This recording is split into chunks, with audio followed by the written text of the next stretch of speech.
It's the Joe Scarborough Show with Mika Brzezinski. Hey, welcome back to the Joe Scarborough Show. I told you we were going to book him. I know. He It's didn't even amazing. know it. We were going to book him, but we Well- booked him.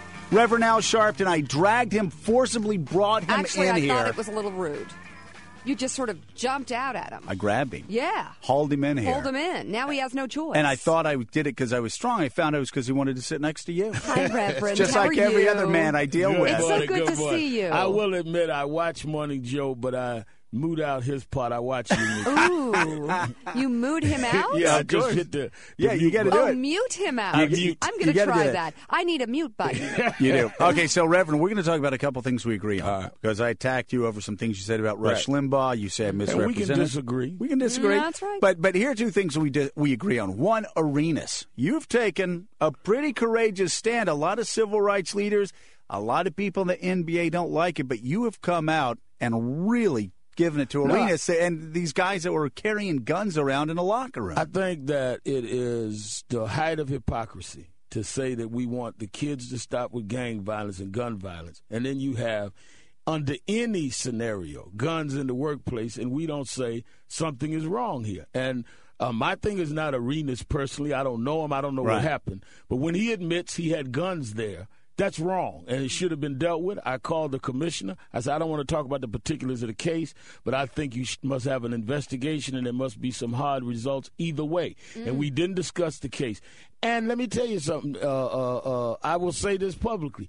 If it had been a white holding a gun on a black, I'd have been the first one marching. So now Right. what am I saying? That if it's black against black, it's all right? I mean, the image is so devastating to our kids that we're trying to get out of this gun violence. I had to take a position. You sent a message. We're talking to the for Reverend you. Al Sharpton. I want to talk about something else that, again, and I'm dead serious. I think this is something the president can do that can transform America like nothing else. You have gotten in the middle of it. You're working with Newt Gingrich, and it has to do with education reform. Mika and I were talking about how we go up to a school up in Harlem, a charter school. It's amazing how these kids from the poorest parts of Harlem are getting the best scores in New York City. Tell us what you're doing. You're taking on the teachers' unions, and they hate you for it. Well, we've been on tour. Secretary Arnie Duncan and Newt Gingrich and I dealing with the whole education reform, dealing with teachers' tenure, dealing with accountability, principles and all. We've got to take this on. The results are that we have a higher dropout rate among blacks than we've had in many years. I mean, I was born in 1954. Right. The achievement gap is the same now as it was then. So we cannot allow the bureaucracy of certain industries, which I Right. call some of the labor unions, to make What- us silent on this issue. Why is it, though? I mean, well, okay, you know what? I think I know the answer. It's money. There are a lot of people that the unions fund, right? Is that why some civil rights leaders some people are see muted? it as a conflict of their alliances. I think others of us are saying it has nothing to do with old traditions. If you are in a situation where you're fighting for the right to keep kids uneducated, then the priority of education ought to be the kids, not the principals, not the teachers, not the guide, the kids. If the kids are not learning, you're not producing what has to happen. And here's the thing. We're talking to the Reverend Al Sharpton. Here's the thing that's bothered me the most about progressives that have stood in the way of education reform. Let's face it. If you're white and wealthy and you're in a suburb, you're going to get educated. My kids are going to get educated. Exactly. The worst school in Pensacola, Florida, 1,000 times better than the best school in some parts of Harlem, Well, I think some that's the parts problem, of Philadelphia. Joe. Why have progressives been the ones that have been standing in the way of education Well, reform? the question I would raise, are they really progressive? I think the difference is some people look at our kids as a study, and others of us look at them as our kids. Right. And if I have kids in my community that can't read and write, I don't want a study. I want a reform and a solution. And that's why I agree with President Obama and Secretary Duncan, and we're going to continue. In fact, we're going back on the road next week. You know, the amazing Love it. thing is, Mika and I have been up to the Harlem Village Academy. The amazing thing is, Reverend, unlike energy independence or unlike the war on terror, this ain't going to take a generation. It's basic. We have seen at Harlem Village Academy these kids that come in the worst parts, they can't read, they can't write, they can't do anything when they come in fourth grade.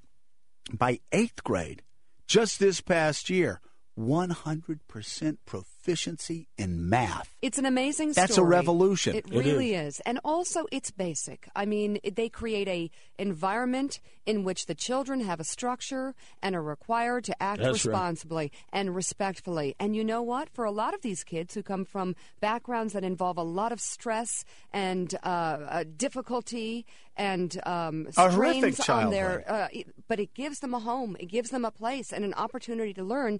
It is so basic what they do with the children. Let's do that in public schools. We have to.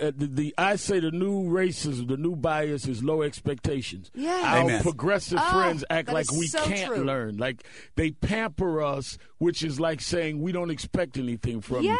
What they do in some of these charter schools is say we expect you to be something. And that's love. And that's what we've got to, and that's also respect. Yes. Equality is that I expect you to be equal if I give you the equal chance and the equal opportunity. It's also saying something a lot of these children need to hear, which is I expect you to act a certain way. Exactly. It means you're worth it. I'm giving you an effort here. I'm working on helping you learn to be a better person. That's love. You're getting past, Reverend, and this is revolutionary.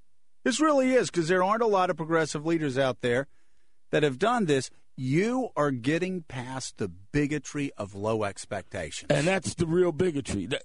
Back to our original point on Arenas, when he says, how could a guy like Sharpton, a black leader, attack me? So what are we saying, that blacks are supposed to carry guns? Right. I mean, that is the most racist notion I could think of. So let me get this right. We're supposed to be hoodlums. We're supposed to be thugs. Deep-seated It thinking. is really deep-seated, and we've got to turn it around. You know, Cosby. And education reform is right. Cosby started. I don't know a lot about Bill Cosby, like most of America. I grew up with him, but I'll tell you what, the past couple of years, what he's been doing, I think has been amazing. And you know what else?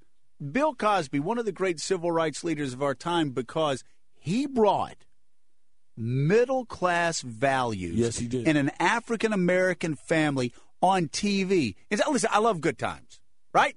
But everybody on Good Times comes in and they play these stereotypes. Bill Cosby said, no, we're going to blow that up. We're going to come in and we're going to show Americans how a real African-American family lives. Well, I think it's a new era. Harold Ford and I talk about it a lot. I think a lot of us that come out of the North, out of a newer generation in our 50s or 40s, understand that. Like I was telling some kids at one of our National Action Network gun violence rallies, he said, well, you're right, we've got to get rid of the gangs, but we can't talk to the man. We can't snitch. I said, have you seen the Attorney General lately? We are the man. We are the man. Exactly. It's a new world. You're running America, baby, when you got Eric Holder and you got Valerie Jarrett running the White House and the President of the United States. We've got to make it work, though, and I think the way to make it work is we've got to bring values back and standards back, and we've got to not be afraid to say that. Reverend Al Sharpton, I want to thank you so much. Here's the thing. What's before we let him go, 7:30 tomorrow morning on Morning Joe on the set, I expect you there. As long as I can sit next to you. Oh. Okay. And I bring my mute button for him. It's a date. All right. We'll see you on TV Reverend Al tomorrow. Sharpton, keep up the good work.